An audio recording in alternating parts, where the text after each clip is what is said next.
want to do a heart sound recorder session with you today. And what I'm going to do is monitor your heart sounds. And we do that with this little probe here. And what we'll do is we'll strap it on your chest in 4 different places. As we do each one, I'll gather the data associated with that, and we'll look at the chart, and then from there we can get an idea on supplement needs and nutritional challenges that you might have.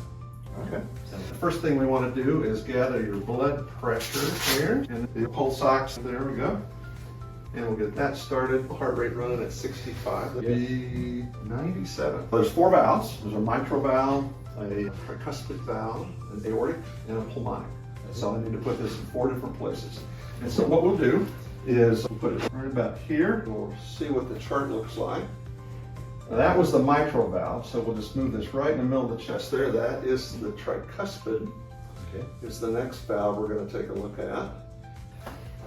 Let's drop in here, and then we're coming to this one. So right about here is your right under the. So this is the aortic valve. Perfect. This next one's pretty easy. We just literally slide it over. That's your collarbone right about there. So this is the pulmonic valve. This is the valve that supplies the lungs. Okay, perfect. And that's it. And we're done. You can breathe. And that is all of the readings. And one of the things we look at is the work to rest ratio.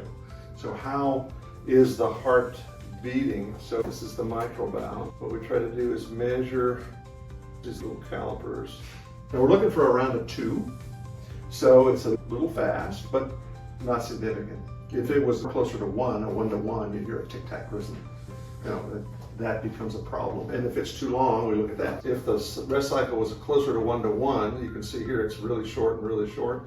We'd have some recommendations, but I don't see that. This is typically well within the range that we'd normally expect. So I think the work to rest ratio is really pretty good on all the valves. And I don't think I'm going to make any recommendations there for too fast or too slow. This is the first sound. And one of the things I'm looking for is 3 peaks tight together. We've got 3 peaks there, but they're a little bit spread out and a little bit split. So we see this kind of thing that's a split here in the middle. And so this, I call that a first sound separated. Some recommendations there would be cataplex, B core, basculin, and Hawthorn. But it's fairly strong, so I don't see that as a significant thing. There's a little bit of flutter there, but not very much, very little to mark with that. So our work to rest ratio is good. So the other things we're looking for, the sound is not too long. This right here, at the ending piece here, is very common. Cataplex, B core, Cyruta plus becomes a common thing we see for that. It'll help clear some of that up.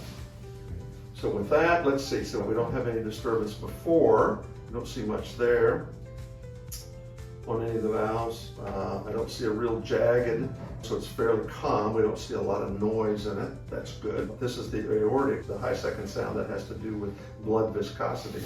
And here the pulmonic, this has to do with adrenal function. And that looks pretty good. So overall, the key things we're looking for, I don't see any missing sounds, like the S2 is always here. It's not like we missed any cycles, and they didn't have extra beats thrown in with that, so none of those particular things fall in line. The only recommendations I have probably will be a little bit on this first sound separated. We saw that in the mitral, and cataplex B core would make sense there. It's not too dramatic.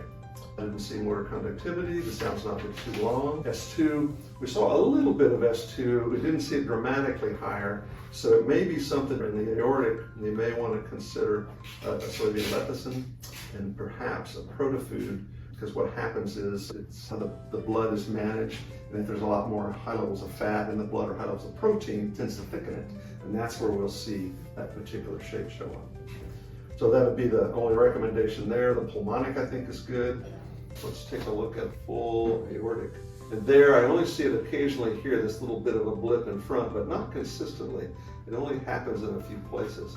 So I don't think that's significant enough to warrant any kind of action at this point. And I think, and you can sit down with your clinician, and they will be able to look at these recommendations, and figure out how they integrate into a plan. All right, sounds good. All right, thank you. Thank you very much.